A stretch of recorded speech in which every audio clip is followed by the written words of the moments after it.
Last video में हम लोगों ने डिफ्रैक्शन की कहानी को समझा था। अब डिफ्रैक्शन को खत्म करने का टाइम आ गया है, मतलब न्यूमेरिकल को, और यहां पर आपकी वेव ऑप्टिक्स भी हो जाएगी खत्म। जी हाँ, खत्म। तो चलिए वेव ऑप्टिक्स को खत्म करते हैं और सिर्फ 3 न्यूमेरिकल करेंगे डिफ्रैक्शन के, और वो सारी चीजें कवर हो जाएंगी जो आज तक आपके एग्जाम में आएंगी।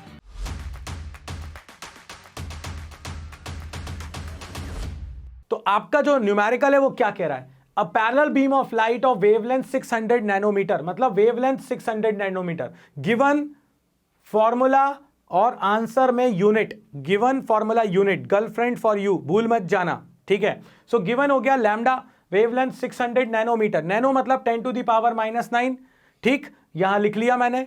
उसके बाद कहा normally on a slit of width A, मतलब स्लिट की विड्थ हमको ए दे रखी है। If the distance between the slit and the screen is 0.8, मतलब कि कैपिटल डी स्लिट और स्क्रीन के बीच की distance, and the distance of second order maxima, maxima बोला है, सेकेंड ऑर्डर मैक्सिमा, तो y2, मगर ये मैक्सिमा है, ये भूल मत जाना। कितना दे रखा है हमको? From the screen is 0.15 millimetre, milli को मैंने लिख दिया 10 to the power -3, small A मुझे निकालना था। Calculate the width of the slit, ठीक है। फॉर्मूला सबसे पहले y जो अपने पास पोजीशन थी, किसकी पोजीशन? ब्राइट फ्रिंज की डिफ्रैक्शन में, वो 2n+1 λ/2 d/d थी। सेकेंड मैक्सिमा बोल रहा है, मतलब कि n हो गया 2, जैसे ही यहां 2 रखेंगे 2 2 4 + 1 5/2 λ/d/a। हमें a निकालना था, तो इस a को इधर ले आओ, y2 को नीचे ले जाओ, तो a आ जाएगा 5/2 λ/d/y2। बस सिंपल है, बिल्कुल इसी फॉर्मूलास पर। अगर डार्क होता तो यहां n लैम्डा लिख देते, बस, और कुछ नहीं होता। अब यहां पर अपन को क्या दे रखा था? 5/2, तो ये आ गया। लैम्डा की वैल्यू क्या है तुम्हारे पास? 600 × 10 to the power -9। Capital D की वैल्यू क्या है? 0.8। y2 की वैल्यू क्या दे रखी है तुम्हारे पास? 0.15 × 10 टू द पावर -3। 600 × 5 हो जाएगा 3000, इंटू 0.8 × 10 टू द पावर -9, 2 × 0.15 हो जाएगा 0.30। जैसे ही आप यहां से डेसिमल हटाओगे ऊपर आ जाएगा 10 की पावर 2, ये हो जाएगा 3/30। कैंसिल आप कर दो तो ये हो जाएगा 1/10। इसमें अपने पास अब क्या बच रहा है? 0.8, 10 टू दी पावर 9 +3 +2 और -3 ऊपर जाके +3 और एक 10 और बचेगा। तो जब सॉल्व करोगे तो ये आ जाएगा 7। सो ये आ गया 0.8 × 9, 10 टू दी पावर 9 + 7 यानी 10 टू दी पावर -2। तो या तो इसको ऐसे लिख दो 0.008 मीटर या फिर 8 millimetre is the answer of this.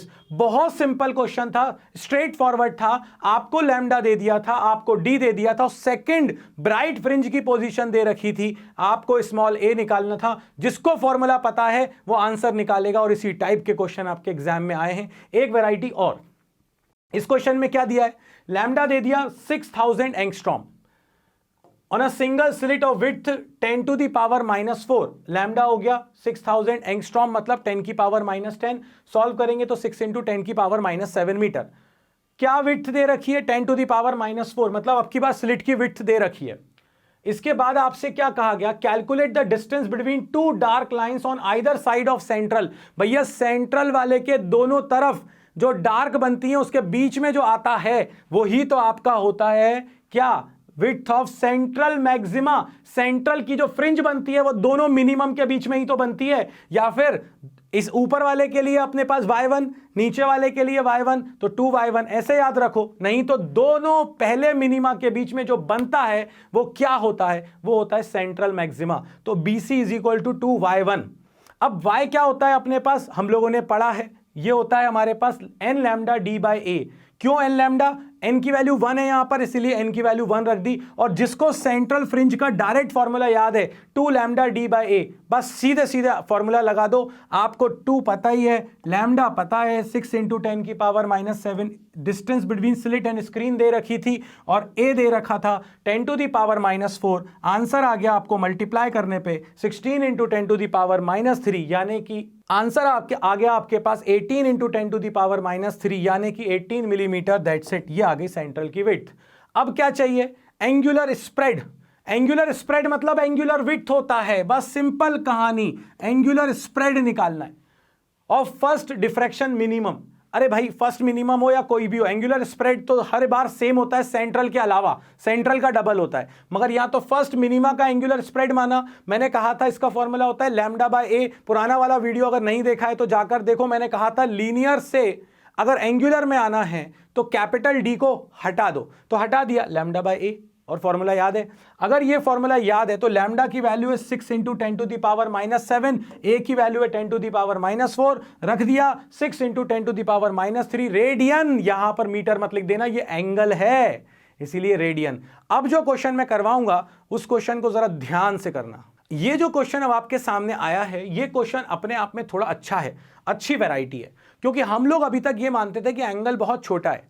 इस बार उन्होंने हमको एंगल जो दे रखा है वो 30 डिग्री दे रखा है, और इसीलिए जब मैंने तुमको पिछले वीडियो में फॉर्मूला पढ़ाया था तो मैंने उस समय तुमसे कहा था कि अपने पास साइन थीटा का फॉर्मूला होता था डेल्टा अपॉन डी, ए होता था, मगर यहां पर उन्होंने जो स्लिट की विड्थ है वो डी लिख रखी है, इसीलिए मैंने यहां पर डी लिख दिया है। अब यहां पर समझना अच्छे से, यहां साइन थीटा को थीटा नहीं लिख सकते क्योंकि थीटा 30 डिग्री है, और इसीलिए जब ये पेपर में आया था तब कई लोगों को इसने परेशान किया। अब यहां देखो लैम्डा कितना दे रखा है, 650 नैनोमीटर। अगर ये 650 नैनोमीटर है, विड्थ आपको निकालनी है। पहले वाले केस में क्या बोला, first minima fall eight an angle of 30 degree, मतलब एंगुलर पोजीशन दे रखी है। एंगुलर पोजीशन दे रखी है तो अपने पास फॉर्मूला क्या है, sine theta is equal to delta upon D. Delta क्या होता है, पाथ डिफरेंस, क्योंकि मिनिमा है इसीलिए पाथ डिफरेंस हो गया एन लैम्डा। ये याद रखना, अगर आपके पास एंगल बड़ा है अप्रॉक्सीमेट फॉर्मूला नहीं चलेगा। एंगुलर पोजीशन का फॉर्मूला अपन लोग लिखते थे delta by D is equal to theta, यहां थीटा नहीं है, यहां साइन थीटा है। जिसने भी पुराना वाला वीडियो, इसके जस्ट पहले वाला वीडियो देखा है, उसको ये ब्रेड एंड बटर है, और देखो जाकर, क्योंकि फॉर्मूला वहीं से मिलेगा। यहां अपन डेरिवेशन नहीं कर सकते, अगर ये करेंगे तो फिर अपना न्यूमेरिकल का वीडियो इतना लंबा हो जाएगा, कोई मतलब का नहीं। तो sine theta is equal to n lambda by D. अब एन की वैल्यू 1 क्योंकि फर्स्ट मिनिमा बोला है, ठीक है, तो n 1 हो गया, थीटा अपने पास 30 डिग्री हो गया, लैम्डा की value 650 into 10 to the power -9 nanometre था, अपॉन डी साइन 30 1/2, डी उधर चला गया, 2 इधर आ गया, आंसर आ गया 13 इंटू 10 टू द पावर -7। कैसे आया, इसको मैंने लिख दिया 650 की जगह पर 6.5 इंटू 10 की पावर -7। तो या तो आप इसको आंसर को ऐसे लिखो, या फिर एक 10 की पावर यहां और ले लो, आप इसको 1.3 माइक्रोमीटर भी लिख सकते हो, नहीं तो ये भी पूरे मार्क्स देगा। जिसको प्रॉब्लम होती है ना प्रीफिक्स वगैरह में, तो ये छोड़ देना चाहिए। अब आ गया अपने पास सेकंड, ये क्या बोल रहा है, फर्स्ट मैक्सिमा। मैक्सिमा अगर मैक्सिमा है तो sine theta is equal to 2n + 1 lambda by 2 हो जाएगा डेल्टा, क्योंकि साइन थीटा का फॉर्मूला क्या था अपने पास, साइन थीटा का फॉर्मूला था डेल्टा अपॉन ए की जगह पर यहां डी है। अब ये देखो डेल्टा की वैल्यू क्या होती है अपने पास मैक्सिमा के केस में, 2n + 1 लैम्डा बाई 2, तो ये आ जाएगा sine theta is equal to 2n + 1 lambda by 2 D. अब जैसे ये आया n की वैल्यू 1, क्योंकि फर्स्ट मैक्सिमा है, थीटा की वैल्यू 30 डिग्री, तुम रहा रख दो, साइन 30, n की वैल्यू 1 तो ये हो जाएगा 3, 2 into 1 + 1 2n + 1 upon 2 D into 650 into 10 की पावर -9, ये हो जाएगा 3/2।